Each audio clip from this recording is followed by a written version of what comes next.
हाँ तो मेरे प्यारे छात्र और छात्राएं, मेरे साथियों, जितने लोग अभी इस वीडियो को देख रहे हैं सभी लोगों को ये पता होगा बच्चों कि हम लोग इतिहास को आज फिर पढ़ने जा रहे हैं। जिस प्रकार इससे पहले वाले क्लास में हम लोग इतिहास के दूसरा नंबर चैप्टर को पढ़े थे, यानी समाजवाद और साम्यवाद को जिस प्रकार पढ़े थे, और उसमें का पार्ट 1 हम लोगों ने पढ़ चुका है बच्चों। तो आप लोगों को फिर मैं ये चीज़ बता देना चाहता हूँ कि इतिहास के बाद हम लोग भूगोल को पढ़े थे। इससे पहले जो हम लोग पढ़े थे बच्चों, सारे सब्जेक्ट यानी कि सोशल साइंस में जो भी आपको जो है अलग अलग पार्ट्स में जो बांटे गए हैं, जैसे हिस्ट्री है, भूगोल है, हिस्ट्री ज्योग्राफी कहें तो ज्योग्राफी है, उसके बाद पॉलिटिकल साइंस है, उसके बाद जो है प्यारे बच्चों सिविक्स है, और सिविक्स के बाद एक और छोटा सा पॉइंट है जो कि भूगोल का ही एक छोटा सा पार्ट है बच्चों, जो कि उसे हम कहते हैं आपदा प्रबंधन। ठीक, तो उस आपदा प्रबंधन को बच्चों हम लोग बहुत ही अच्छा तरह से पढ़े हैं,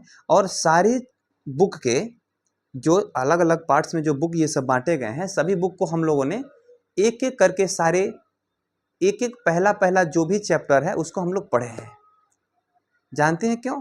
क्योंकि सेंटअप एग्जाम में जो है बच्चों अभी तो सिलेबस समाप्त हो नहीं रहा है, इसलिए आपके सेंटअप एग्जाम यानी कि जो 1 महीना 2 महीना 3 महीना के बाद जो अभी एग्जाम पढ़ रहे हैं, उसमें जो है आपके किसी भी विषय से कोई भी सवाल छूटने ना पाए बच्चों। इसलिए हम कोशिश करते हैं कि सोशल साइंस में सारे बुक को एक एक करके पहला वाला चैप्टर जो है ख़त्म कर दिया जाए। ठीक है ना?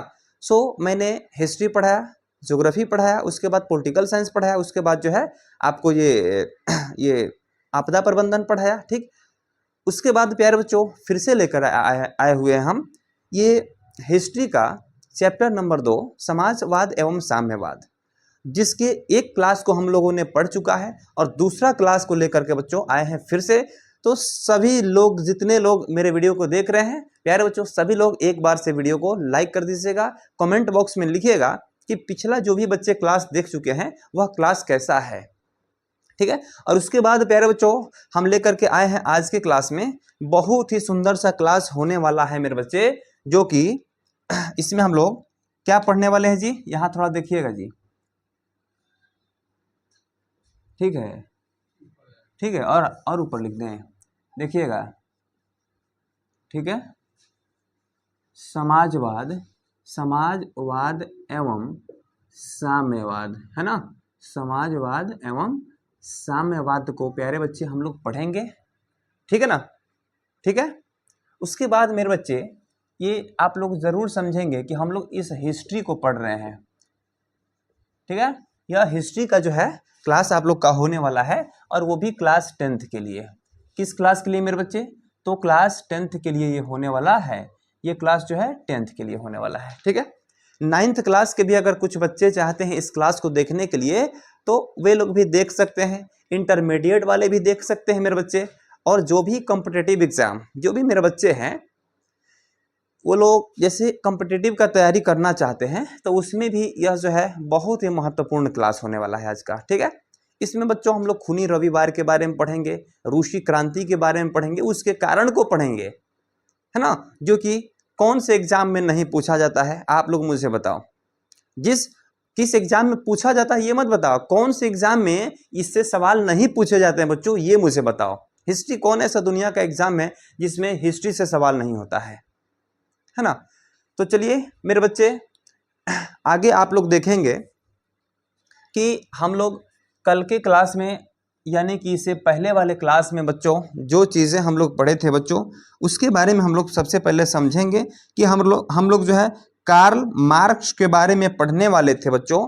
यानी कार्ल मार्क्स के अनुसार जो है हम लोगों ने इतिहास को 6 चरण में बांटे थे बच्चों। ठीक है, यानी पढ़े थे क्या हम लोग? कार्ल मार्क्स, ठीक है ना, के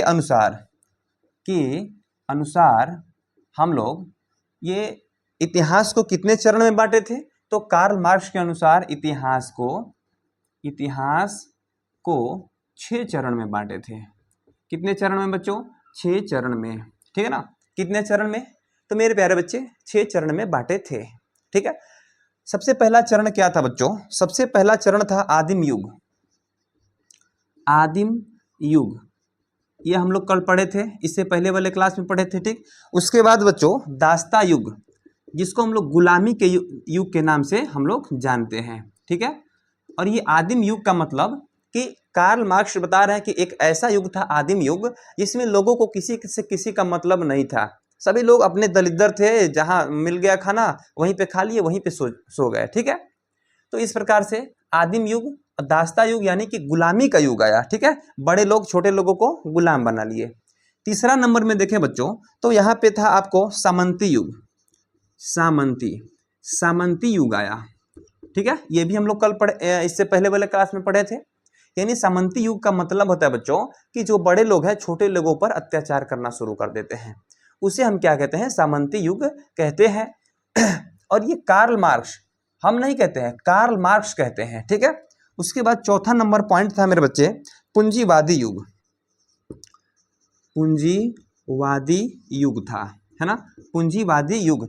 इट मीन्स इसका मतलब हुआ बच्चों कि पूंजीवादी युग का मतलब कि कुछ लोग पूंजीवादी थे जो सरकार से हटके होते हैं। ठीक है, जो क्या होते हैं, सरकार से हटके होते हैं, यानी सरकार का पैसा अपना अलग होता है, सरकार का अपना संस्था अलग होता है, और उद्योग धंधा अलग, और पूंजीवादी लोगों का उद्योग धंधा अलग होता है। यानी पूंजी का मतलब होता है ढेर सारा पैसा, और जिनके पास ढेर सारा पैसा है उन्हें क्या कहते हैं, पूंजीवाद कहते हैं। और ये लोग अपना अलग सरकार चलाते हैं। क्या करते हैं, अलग एक सरकार, कहना तो अलग सरकार चलाते हैं, अलग एक सरकार चलाते हैं। यानी सरकार की इन लोगों में सहभागिता होती है, और सरकार जो है इन लोगों से मिलजुल कर चलती है, जो पूंजीवादी लोग हैं। ठीक है, तो एक ऐसा भी युग आया था, पूंजीवादी युग। उसके बाद बच्चों समाजवादी युग, 5 नंबर में समाजवादी युग। समाजवादी युग है ना बच्चे मेरे, समाजवादी युग आया। ठीक है, तो समाजवादी युग में अगर देखा जाए बच्चों तो इस पर पूर्ण रूप से सरकार का नियंत्रण हुआ। ठीक है ना, सरकार का नियंत्रण हुआ। ठीक है, जैसे मान लीजिए कि अभी लोग जो है पूंजीवाद अगर लोग हो भी रहे हैं, बहुत बड़ा फैक्ट्री कारखाना अगर बैठा भी ले रहे हैं बच्चे, तो उससे जो है सरकार अभी जीएसटी लेती है, बहुत बड़ा टैक्स लेती है। जितना बड़ा धंधा उतना बड़ा टैक्स, यानी कि उस कंपनी के आय के हिसाब से सरकार क्या लेती है कि टैक्स लेती है। ठीक है, तो उसे क्या कहते हैं बच्चों, उसे हम कहते हैं समाजवादी युग, यानी कि पूर्ण रूप से उस पर सरकार का नियंत्रण हो गया बच्चों। ठीक है, उसके बाद यहां पर आता है बच्चों साम्यवादी युग। क्या आता है, साम्यवादी युग आता है। ठीक है ना, साम्यवादी युग आता है बच्चे।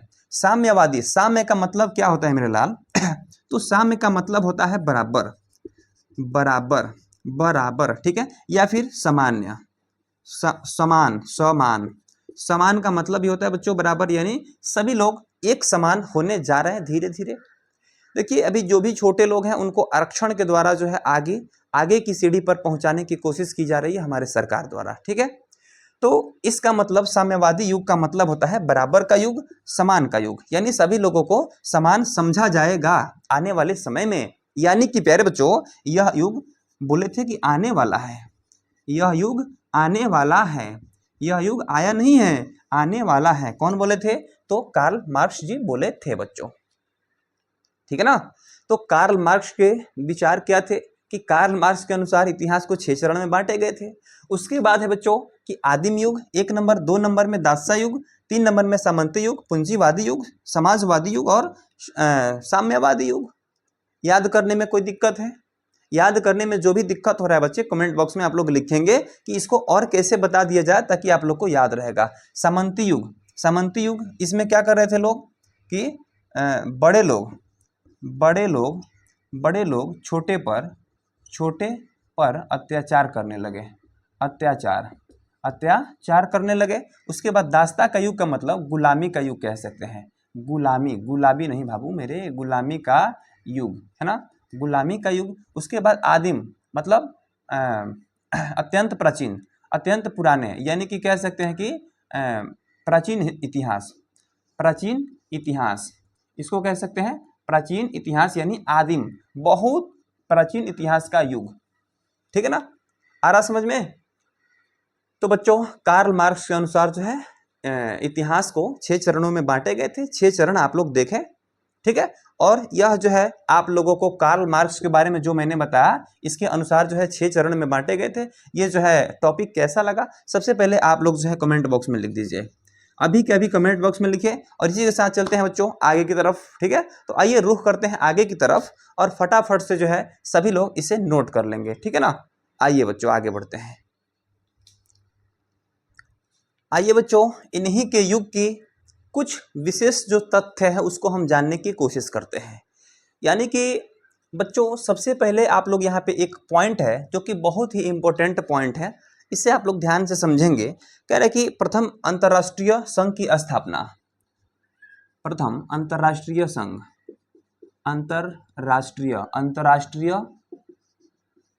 संघ है ना, प्रथम अंतर्राष्ट्रीय संघ की स्थापना बच्चे है ना, स्थापना, प्रथम अंतर्राष्ट्रीय संघ की स्थापना कह रहा है कि किस काल में हुआ था, ठीक है ना, और किसने की थी। तो कब और किसने, यानी कि 1864 में कार्ल मार्क्स ने की। कार्ल मार्क्स ने ही किया था, कार्ल मार्क्स, ठीक है ना, कार्ल मार्क्स ने की, है ना जी। कह रहा है 1864 में कार्ल मार्क्स ने की, ठीक है। उसके बाद प्रथम अंतर्राष्ट्रीय संघ की स्थापना के बारे में बात हो रहा है बच्चे। तो आइए प्रथम अंतर्राष्ट्रीय संघ की एक और हम लोग पॉइंट यहां पर देखते हैं, ठीक है। उसके बाद है बच्चों कि प्रथम अंतर्राष्ट्रीय संघ में प्रथम अंतर्राष्ट्रीय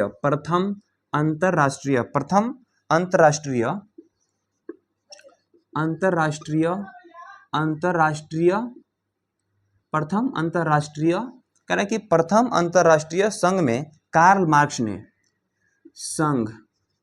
संघ में कार्ल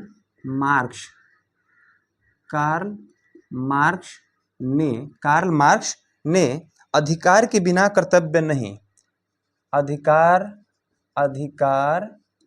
के बिना कर्तव्य, अधिकार के बिना कर्तव्य नहीं और कर्तव्य के बिना अधिकार नहीं, है ना। और अधिकार के बिना कर्तव्य नहीं और कर्तव्य के बिना अधिकार नहीं का नारा दिया, कर्तव्य नहीं और कर्तव्य के बिना अधिकार नहीं का नारा दिया, है ना जी। नारा दिया किसने बच्चों, किसने नारा दिया था, जी। प्रथम अंतर्राष्ट्रीय संघ में कार्ल मार्क्स ने अधिकार के बिना कर्तव्य नहीं, ठीक है, और कर्तव्य के बिना अधिकार नहीं का नारा दिया। किसने दिया। अगर सवाल पूछता है बच्चों कि अधिकार के बिना कर्तव्य नहीं और कर्तव्य के बिना अधिकार नहीं, प्यारे बच्चों अगर ये सवाल आपके ऑब्जेक्टिव में आते हैं, अगर ऑप्शन में रहेगा कार्ल मार्क्स, ठीक है ना, कार्ल मार्क्स, तो यहाँ पे आप लोग बिल्कुल भी इसे भूलेंगे नहीं और कार्ल मार्क्स को ही आप लोग टिक करेंगे, ठीक है। और इसका नारा दिया था किसने, कार्ल मार्क्स ने, ठीक है। उसके बाद बच्चों प्रथम तो हो गया, आइए द्वितीय के बारे में हम लोग देखते हैं। द्वितीय सबसे पहले अंतर्राष्ट्रीय संघ का मतलब समझ रहे हैं, एक ग्रुप का नाम है अंतर्राष्ट्रीय संघ, यानी देश विदेश के लोगों के द्वारा एक ग्रुप बनाया जाता है, उसको कहते हैं अंतर्राष्ट्रीय संघ, ठीक है। तो इस अंतर्राष्ट्रीय संघ की स्थापना, एक सबसे पहला अंतर्राष्ट्रीय संघ की स्थापना कार्ल मार्क्स ने की थी 1864 में, ठीक है। और इसमें जो है ना लोग अपना अपना राय विचार रखते हैं कि हम लोग कैसे आगे बढ़ें, अपने कर्तव्य को आगे हम लोग कैसे निभाएं, उसी को कहते हैं बच्चों अंतर्राष्ट्रीय संघ, कहते हैं, ठीक है ना। तो यहीं पे बोले थे ये जो है नारा दिया था कार्ल मार्क्स ने। और उसके बाद चलिए देखते हैं द्वितीय अंतर्राष्ट्रीय संघ। तो सबसे पहले देखेंगे द्वितीय अंतर्राष्ट्रीय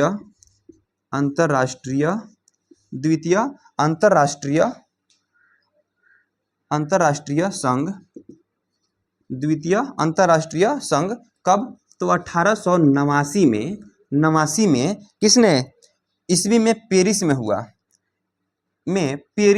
कहाँ हुआ बच्चों, पेरिस में हुआ, कहाँ हुआ मेरे बच्चे, तो पेरिस में हुआ था। अगर सवाल पूछता है कि द्वितीय अंतर्राष्ट्रीय संघ की स्थापना कहाँ हुई थी बच्चों? तो पेरिस में हुई थी। आइए उसके बाद हम लोग यहाँ पर देखते हैं द्वितीय अंतर्राष्ट्रीय संघ का निर्माण, ठीक है ना। द्वितीय अंतर्राष्ट्रीय संघ का निर्माण, संघ का निर्माण के बारे में थोड़ा सा हम लोग समझेंगे मेरे बच्चे, ठीक है ना। तो यहाँ पर सबसे पहले आप लोग देखेंगे कि अंतर्राष्ट्रीय मजदूर संघ का सचिवालय कहाँ है, इसके बारे में थोड़ा सा हम लोग समझेंगे। यानी इसमें बच्चों यहाँ पे स्टार देखिए, इसको हम ले लेते हैं अगला पॉइंट के रूप में। तो यहाँ पे लिखेंगे बच्चों कि अंतर्राष्ट्रीय मजदूर संघ का सचिवालय, इसके बारे में थोड़ा सा तथ्य देखेंगे। अंतर्राष्ट्रीय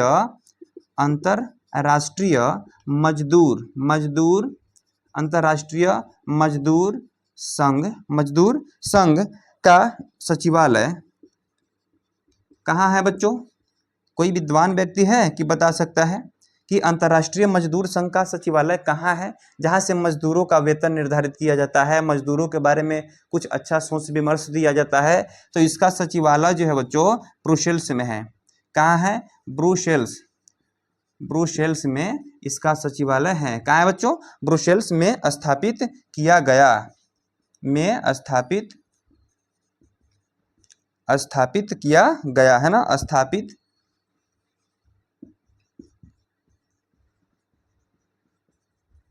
किया गया है ना। प्यारे बच्चों यहाँ पे सबसे पहले आप लोग समझेंगे कि अंतर्राष्ट्रीय मजदूर संघ का सचिवालय है ना, सचिवालय कहाँ है बच्चों? तो ब्रुसेल्स में स्थापित किया गया, उस समय स्थापित किया गया था। कब? तो द्वितीय अंतर्राष्ट्रीय संघ के निर्माण के समय, ठीक है।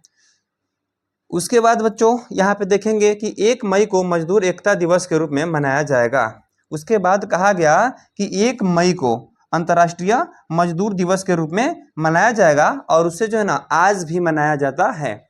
कब बच्चों? तो 1 मई को। आइए यहाँ पे इसको पॉइंट में ही ले लेते हैं। 1 मई को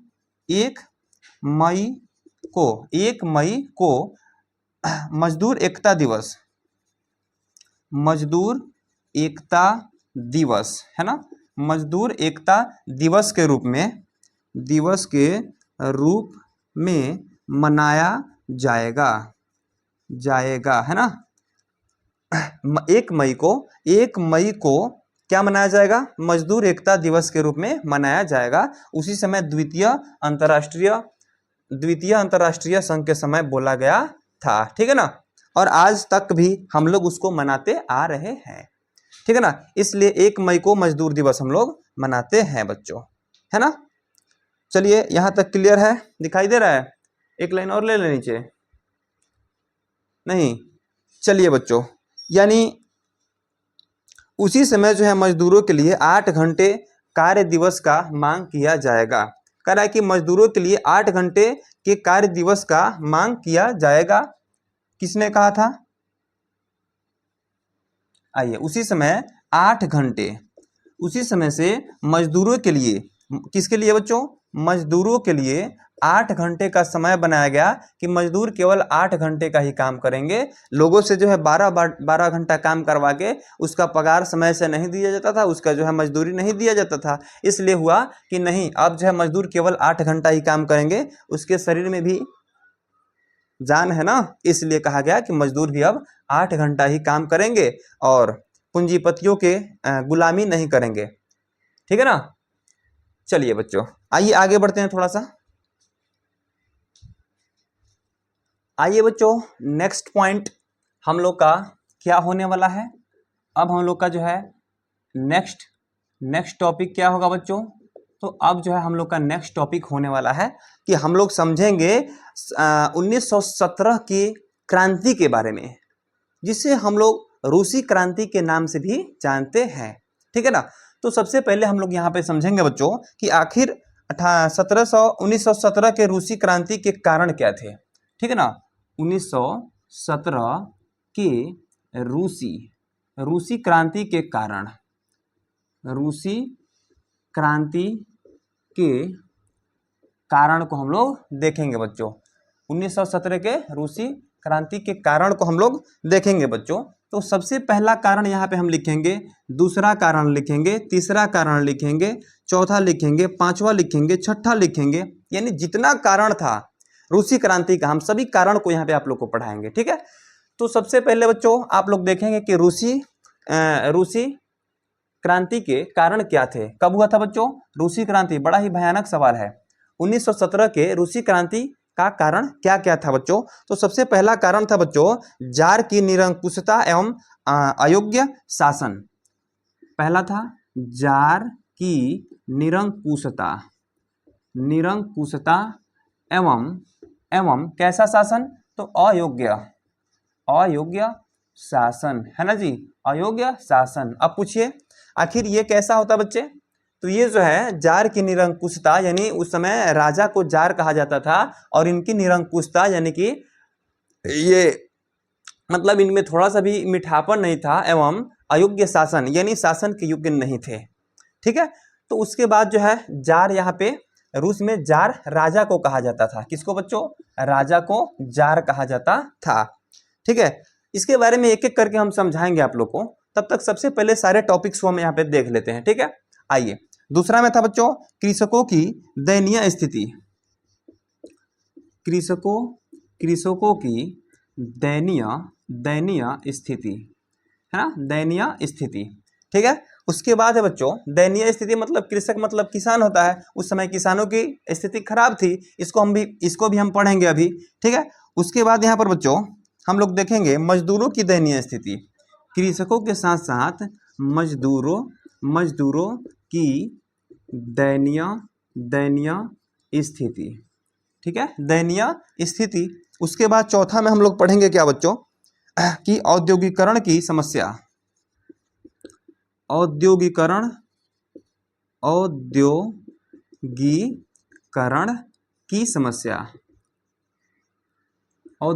की भी समस्या। ठीक है, औद्योगिकरण यानी कि जितने उद्योग वाले थे ना, उन लोगों को उद्योग बनाने में समस्या हो रही थी, उद्योग का संकेंद्रण हो गया था, यानी कि सारा का सारा उद्योग जो है एक ही जगह में क्या हुआ था, जमा एकत्र हो गया था। ठीक है, तो इन लोगों को भी समस्या हो रहा था। ठीक है, उसके बाद है बच्चों रूसीकरण की नीति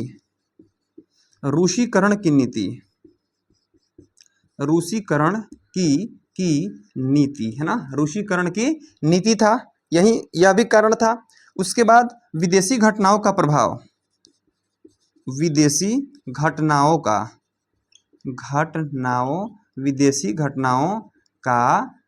प्रभाव था, है ना, विदेशी घटनाओं का प्रभाव। उसके बाद था बच्चों रूस में मार्क्सवाद का प्रभाव। छठा के बाद हो जाएगा सातवां, उसके बाद आठवां होगा रूस में मार्क्सवाद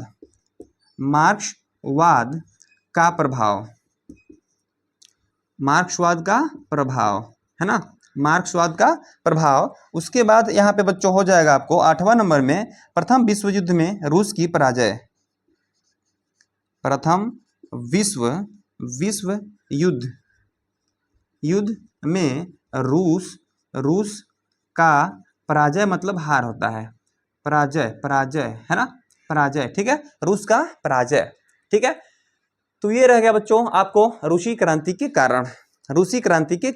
ठीक है, रूसी क्रांति के क्या कारण थे, जार की निरंकुशता एवं अयोग्य शासन, 2 में कृषकों की दयनीय यानी खराब स्थिति, उसी प्रकार जो है मजदूरों की भी दयनीय स्थिति। ठीक है, उसके बाद जो है औद्योगिकरण की भी समस्या हो रही थी। ठीक है, अब रूसीकरण की नीति, उसके बाद विदेशी घटनाओं का प्रभाव, उसके बाद रूस की मार्क्सवाद का प्रभाव, रूस में मार्क्सवाद का प्रभाव। उसके बाद 8 नंबर में प्रथम विश्व युद्ध में रूस का पराजय।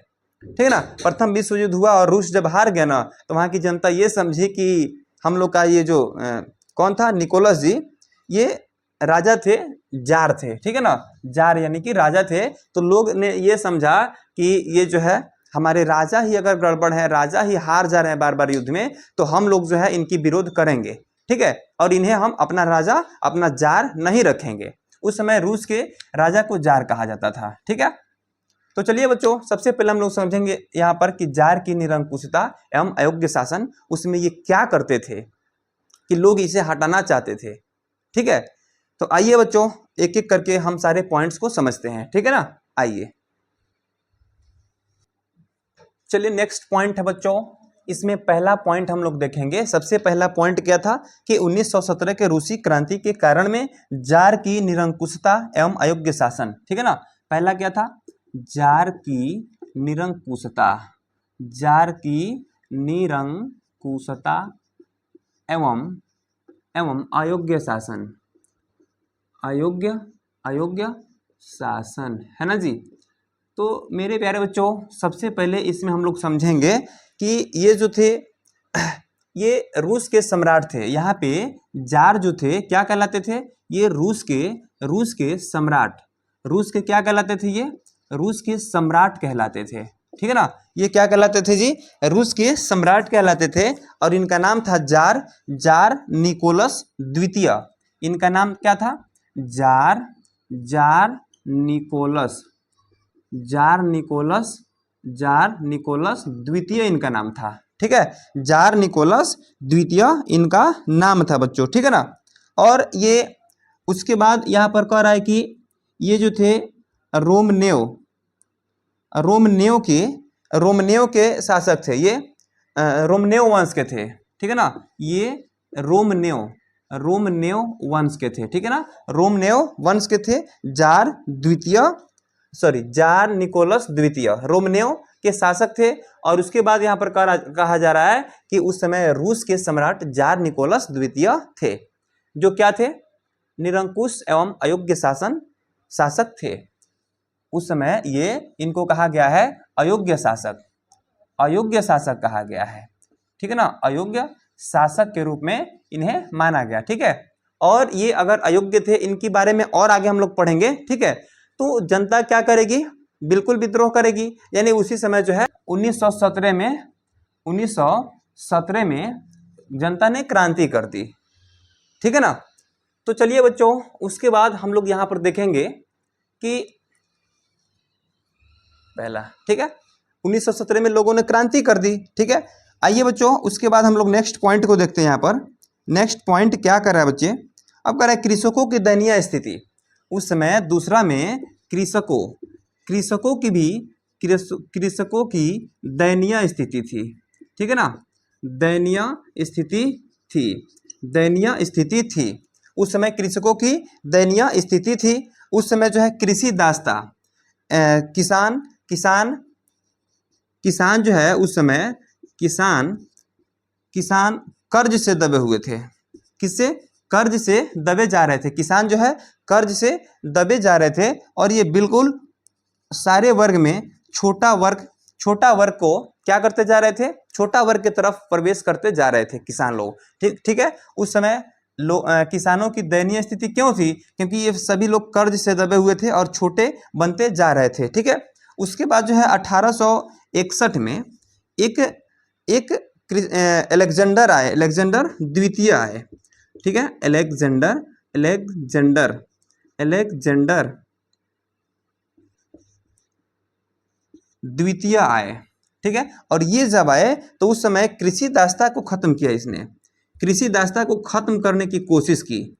कृषि दास्ता को खत्म करने की कोशिश की, यहाँ यानी कि जो भी यहाँ पे समस्याएं थी उनको दबाने की कोशिश की, लेकिन ये दबा नहीं। और किसान हमेशा कर्ज और छोटा रूप में दबे ही रह गए, ठीक है।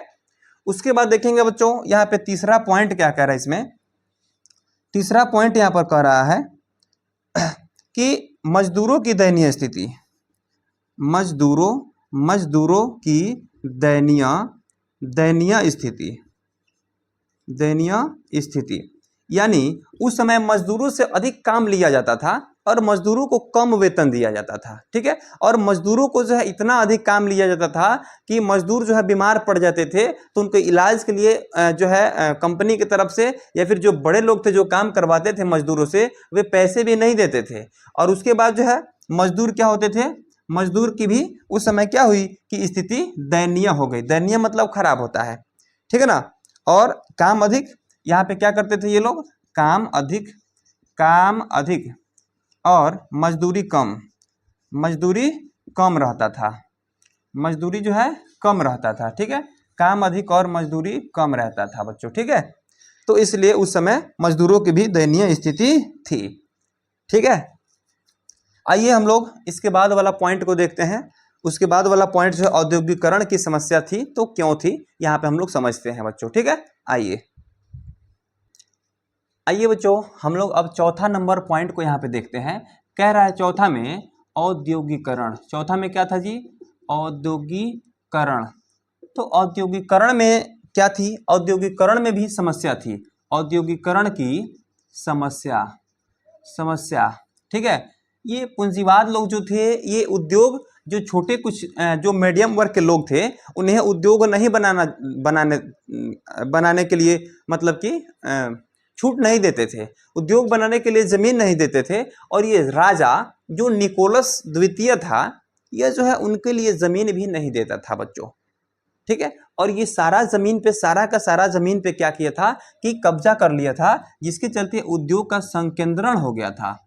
संकेंद्रण मतलब एक ही जगह पे, मान लीजिए कि कम दूर है, इतना पे जो है लोग कहता है ना गर्मजरुआ जमीन है, तो यहीं पे जो है उद्योग बन रहे थे, यहाँ बन गए, यहाँ बन गए, यहाँ बन गए, ये सभी जगह जो है ऐसे ही खाली रहता था। इतना में उद्योग बनाकर कोई कैसे कमा सकता है? काम कर सकता है? कोई नहीं कर सकता है। और यहाँ पे पूंजी का भी इन लोगों को क्या होता था कि प्रॉब्लम होता था। तो ये सरकार का विरोध नहीं करेंगे?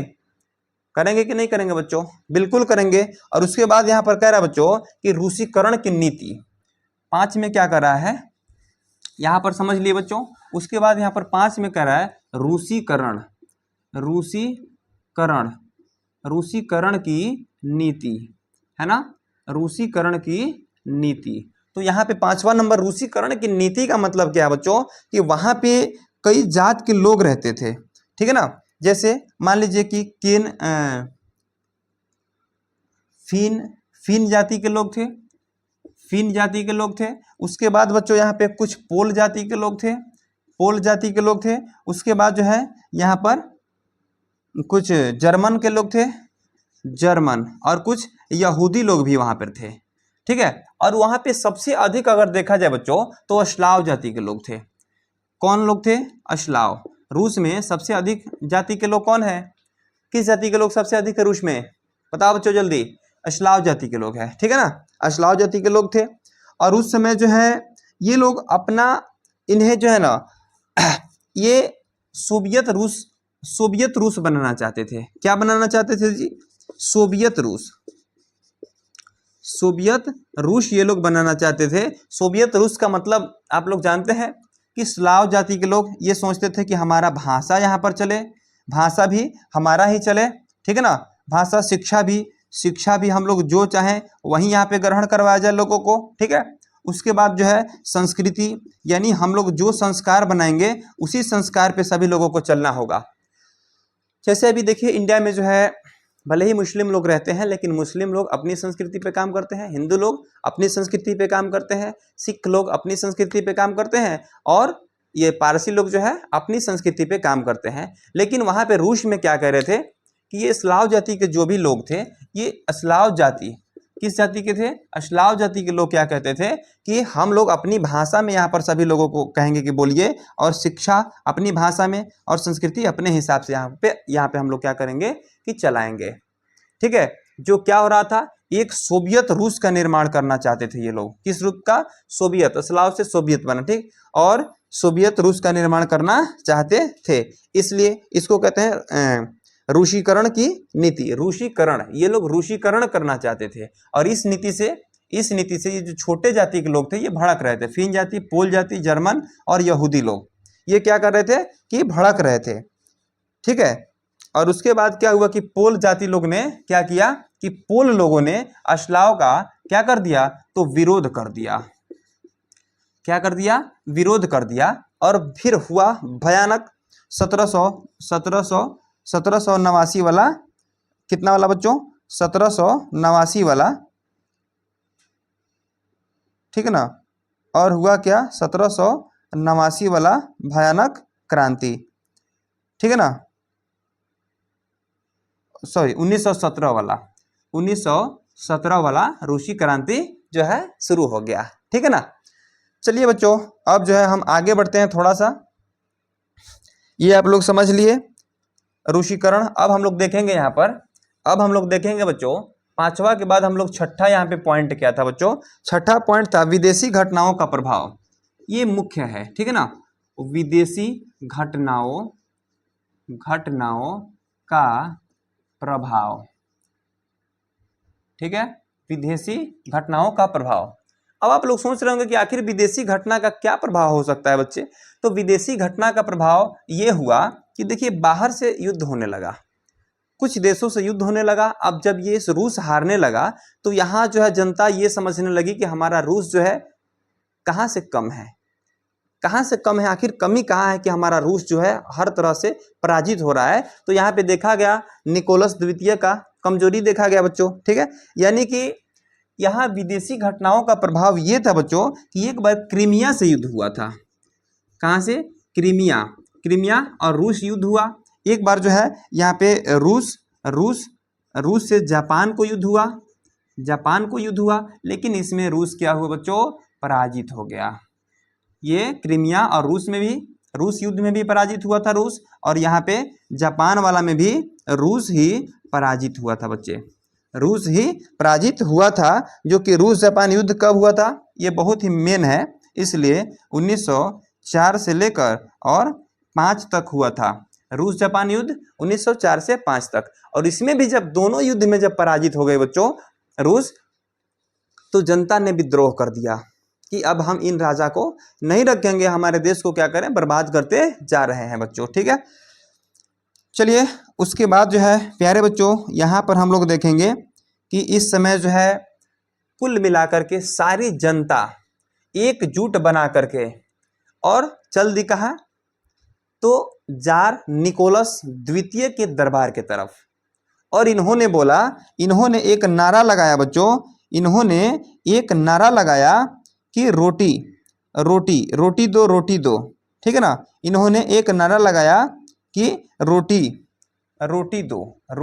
दो, यानी कि आप सभी राजा अगर इस प्रकार से हो जाएंगे, हमारा देश जो है हर तरह से पराजित होने लगेगा, आर्थिक स्थिति से खराब हो जाएगा, तो हम खाएंगे कहाँ से।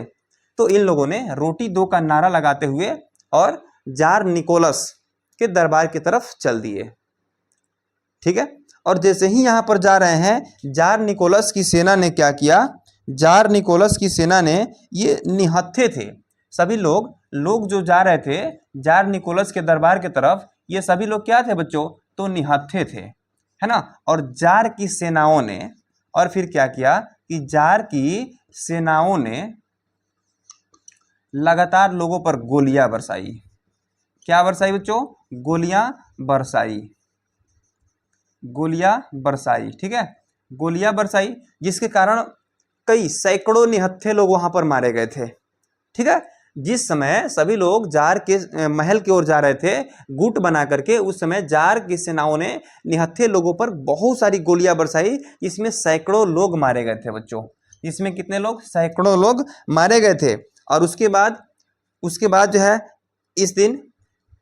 उस दिन कौन सा था, तो रविवार था। कौन सा दिन था बच्चों, तो रविवार था, है ना। और वह दिन क्या था बच्चों, वह दिन क्या था, तो इसमें 2 कैलेंडर के हिसाब से हम लोग देखेंगे बच्चों, ठीक है ना। एक में 22 जनवरी 1905 को कहता है, 22 जनवरी 1905 को लिखा है, 22 जनवरी 1905 को, ठीक है। और दूसरा में क्या लिखा है बच्चों, 5 जनवरी को लिखा है, ठीक है ना। दूसरा में 9 जनवरी 1905 को, दूसरा में लिखा है 9 जनवरी 1905 को, ठीक है ना। इसको कहते हैं जूलियन कैलेंडर के अनुसार, ठीक है, जूलियन, इसको कहते हैं जूलियन कैलेंडर, इसको कहते हैं ग्रेगोरियन कैलेंडर, ठीक है। तो जूलियन कैलेंडर के अनुसार 22 जनवरी 1905 को, और ग्रेगोरियन कैलेंडर के अनुसार 9 जनवरी 1905 को, ठीक है। ये दोनों कहीं अगर ऑप्शन में रहता है तो आप लोग इसके आंसर को लगा देंगे बच्चों, ठीक है ना। चलिए तो चलिए प्यारे बच्चों, अभी हम लोग जो है खूनी रविवार के बारे में भी देख लिए, और उसके बाद आइए हम लोग देखते हैं रूस में मार्क्सवाद का प्रभाव, ठीक है। नेक्स्ट पॉइंट हम लोग देखेंगे रूस में मार्क्सवाद का प्रभाव, ठीक है। तो आइए बच्चों नेक्स्ट पॉइंट को हम लोग देखें। आइए बच्चों नेक्स्ट पॉइंट क्या है हम लोग का, नेक्स्ट पॉइंट हम लोग पढ़ेंगे यहाँ पर 7वां नंबर में क्या है बच्चों, 7वां नंबर हम लोग का पॉइंट है बच्चों कि रूस में मार्क्सवाद का प्रभाव तथा बुद्धिजीवियों का योगदान। ठीक है, अब यहाँ पे इसमें क्या देखना है, बुद्धिजीवियों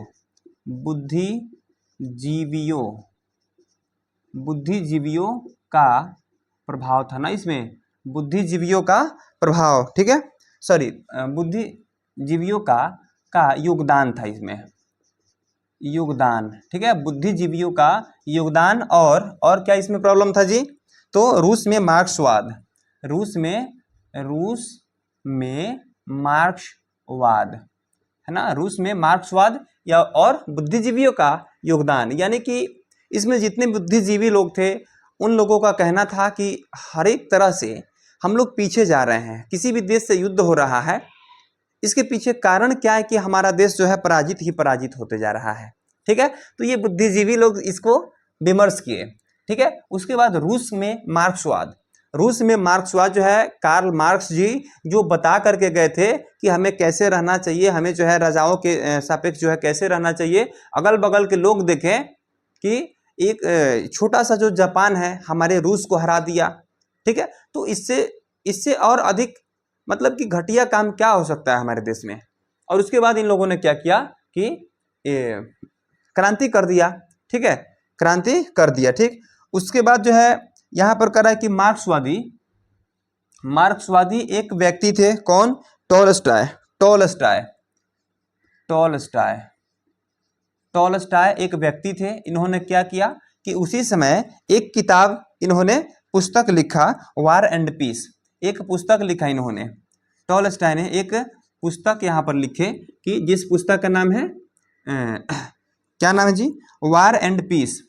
वार एंड पीस का मतलब होता है, वार का मतलब होता है हमला है ना, हमला यानी युद्ध लिख सकते हैं। ठीक है, युद्ध और शांति, यानी कि युद्ध क्या है और शांति क्या है, युद्ध का क्या परिणाम होता है और शांति का क्या परिणाम होता है, इसके बारे में इन्होंने लिखा, जिनका नाम क्या था बच्चों, टॉलस्टॉय। अगर सवाल पूछता है आपके ऑब्जेक्टिव में बच्चों कि युद्ध और शांति बुक को किसने लिखा था, टॉलस्टॉय, यानी कि इसको हर एक बार ऐसे ही पूछता है, इसको ज्यादा पूछता है कि वार एंड पीस के लेखक कौन है, लिखेंगे बच्चों टॉलस्टॉय। इसको अपनी दिल की डायरी में नोट जरूर कर लेंगे बच्चों। ठीक है ना, तो यहाँ पे आप लोग समझ गए। ठीक है, उसके बाद यहाँ पे है प्रथम विश्व युद्ध। 8वां नंबर में है कि प्रथम विश्व युद्ध में किसकी हार, रूस की पराजय। अब देखिए ये प्रथम विश्व युद्ध में भी रूस हार गया। ठीक है, तो प्रथम विश्व युद्ध सबसे पहले हुआ था कब, तो 1914 से लेकर चला था 1918 तक। ठीक है ना, प्रथम विश्व युद्ध कब से चला था बच्चों, 1914 से लेकर 1918 तक। और इसमें जो है ना जार निकोलस क्या किया कि जार निकोलस द्वितीय ने क्या किया कि युद्ध में क्या हुआ कि युद्ध के चक्कर में पड़ गया। ठीक है, युद्ध के चक्कर में पड़ गया। अब इसकी पत्नी कौन थी, इसकी जो थी पत्नी कौन थी बच्चों, तो इसका नाम था जरीना। जार निकोलस की पत्नी का नाम था जरीना। और इसके गुरु कौन थे, बच्चों, तो इसके गुरु थे आपको रासपुटिन नाम था उनका, रासपुटिन। ठीक है, रासपुटिन थे इनके गुरु। अब देखिए जब भी प्रथम विश्व युद्ध में जब लग गया, जार निकोलस जब प्रथम विश्व युद्ध में जब लग गए, उसके बाद हुआ यूं कि इनकी पत्नी जो है जरीना और इनके गुरु रासपुटिन क्या किए कि राजकाज को संभालना शुरू कर दिए। और जब इनकी पत्नी एक स्त्री होकर और इनके गुरु जो राज के बारे में क्या जानते हैं, राजा अभी जो निकोलस है और उनके गुरु जो है आकर के राजपाट को संभाल रहे हैं, इससे मतलब खराब क्या हो सकता है किसी देश के लिए। तो ये जो हुआ इनके गुरु और इनकी पत्नी जब राज का जब संभालने लगी तो राज की स्थिति और बदतर हो गया। क्या हो गया, बदतर स्थिति क्या हुआ, तो राज की स्थिति और बदतर हो गए। और बदतर होने के बाद में लोगों ने कहा कि अब हम लोग मानेंगे नहीं, अब हम लोग क्या करेंगे कि मानेंगे नहीं और हम लोग क्रांति करेंगे ही करेंगे। ठीक है ना, इसलिए लोगों ने क्या किया कि फिर से क्रांति शुरू कर दिया, जिसे रूस की क्रांति के नाम से हम लोग जानते हैं बच्चों। ठीक है, रूस की क्रांति स्टार्ट हो गई, शुरू हो गई। ठीक है, तो आइए बच्चों, कुछ बच्चे कह रहे थे कि हमें जो है रविवार के बारे में थोड़ा सा समझा दीजिए, खूनी रविवार, जिसे लाल रविवार के नाम से भी हम लोग जानते हैं बच्चों। तो सभी लोग जानना चाहेंगे इन चीजों को। चलिए हम जो है खूनी रविवार के बारे में थोड़ा सा आपको समझा देते हैं। ठीक है, आइए बच्चों नेक्स्ट पॉइंट पे। चलिए प्यारे बच्चों, चलिए खूनी रविवार, इसमें विशेष कोई चर्चा नहीं है। खूनी रविवार को नेक्स्ट एक वीडियो छोटा सा बना देंगे, बहुत ही सुंदर सा वीडियो बना देंगे, उसमें जो है आपको मैं जो है बहुत अच्छी तरह से उसको समझा देंगे। ठीक है, चलिए आगे हम लोग चलते हैं। इसमें का कुछ महत्वपूर्ण तथ्य के बारे में हम लोग देखते हैं। क्या देखते हैं बच्चों? कुछ महत्वपूर्ण तथ्य। इसमें क्या है? कुछ महत्वपूर्ण। अरे भैया आप भी इसमें का नहीं है, चलिए आप भी जाइए साइड लीजिए। यहाँ पे क्या देखेंगे बच्चों? कुछ महत्वपूर्ण तथ्य। कुछ महत्वपूर्ण तथ्य। कुछ महत्वपूर्ण तथ्य के बारे में हम लोग, अरे भैया मेरे, तथ्य के बारे में यहाँ पर हम लोग देखेंगे बच्चे। यानी कि इसमें सबसे पहले महत्वपूर्ण तथ्य क्या क्या है कि रूस में रोमनो राजवंश का शासन था। रूस में कैसा शासन था जी? तो रोमनो रूस में, यहाँ पे लिखेंगे बच्चों कि रूस में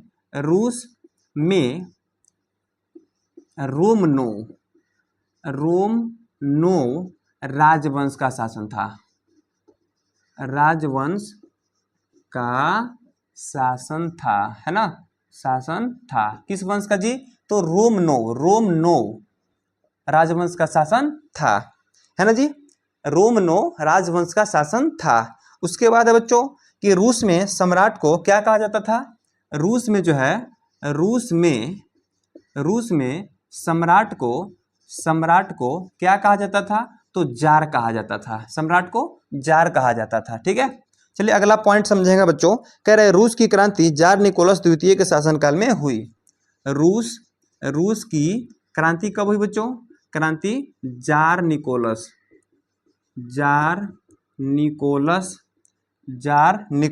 है ना, जार निकोलस द्वितीय के शासन काल में। किस काल में जी?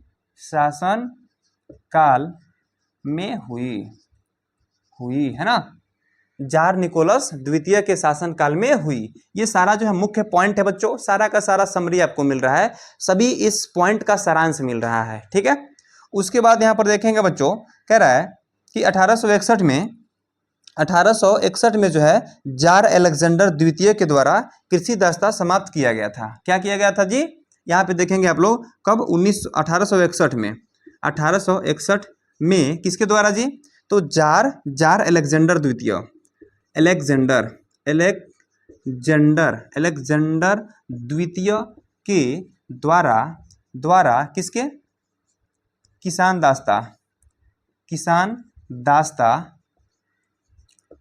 दास्ता को क्या किया गया था जी? किसान दास्ता को क्या किया गया था?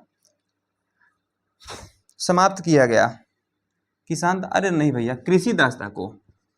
किसके दास्ता को? कृषि दास्ता को समाप्त किया गया। देखिए समाप्त करने के बाद में भी किसानों की स्थिति दयनीय ही थी। ठीक है, समाप्त किया गया तब भी किसानों की स्थिति दयनीय ही थी। ठीक है, समाप्त किया गया तब भी किसानों और मजदूरों दोनों की स्थिति दयनीय ही थी। ठीक है, उसके बाद मेन पॉइंट एक यहाँ पे है बच्चों कि 1863 में रूसीकरण की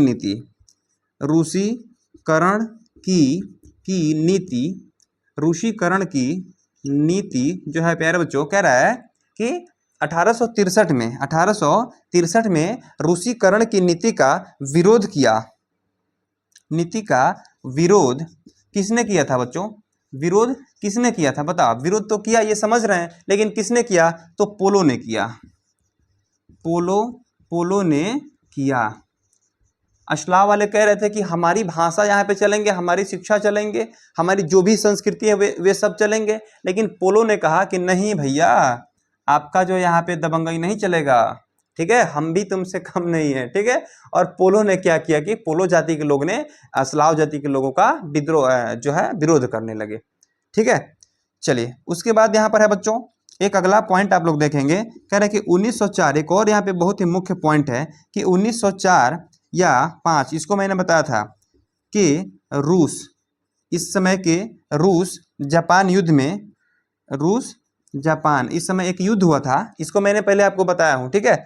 जो युद्ध हुआ था उसमें रूस जापान में रूस हार गया।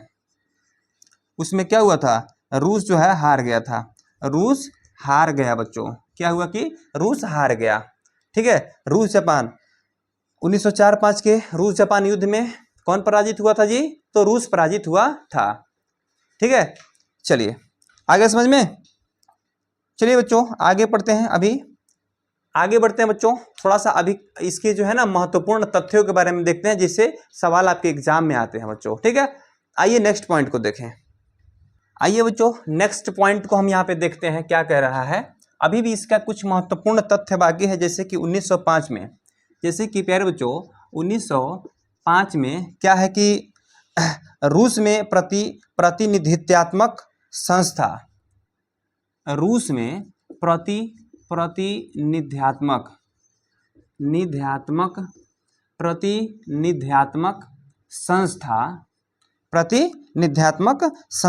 ड्यूमा का गठन हुआ। बड़ी शानदार सवाल है, संस्था ड्यूमा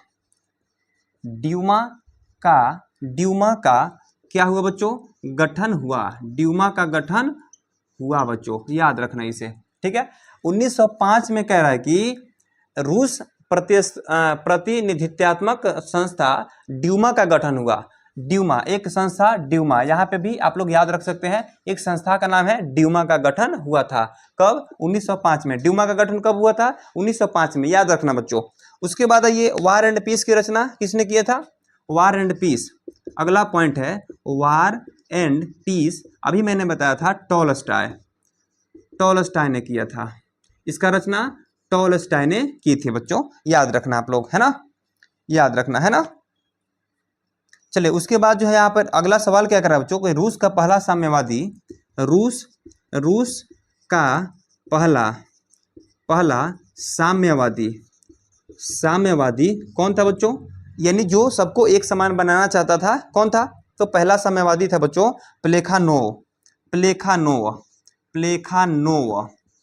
प्लेखानोव, ठीक है ना। ये सबसे पहला साम्यवादी था जो सभी समाज को एक समान बनाना चाहता था, ठीक है। चलिए बच्चों उसके बाद हम लोग यहाँ पे देखेंगे कि 1903 में एक और पॉइंट है बच्चों कि 1903 में, कब बच्चों, यहाँ ईस्वी सही से लिखना आप लोग, ठीक है ना। 1903 में कह रहा है कि पार्टी बोल्शेविक और पार्टी, दो पार्टियां, पार्टी कौन कौन थे, बोल्शेविक है ना, पार्टी बोल्शेविक और मेनसेविक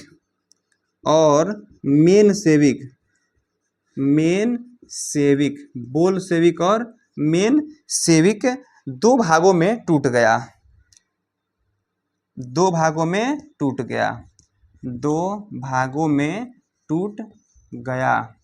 कितने भागों में जी, दो भागों में टूट गया। कह रहा है कि 1903 में पार्टी बोल्शेविक और मेनसेविक दो भागों में टूट गया बच्चों। जो लोग जो है जार के विरोध में जो लोग क्रांति करना चाहते थे ना, क्रांति जो लोग कर रहे थे, वे लोग दो भाग में बट गए, एक बोल्शेविक और एक मेनसेविक में, है ना।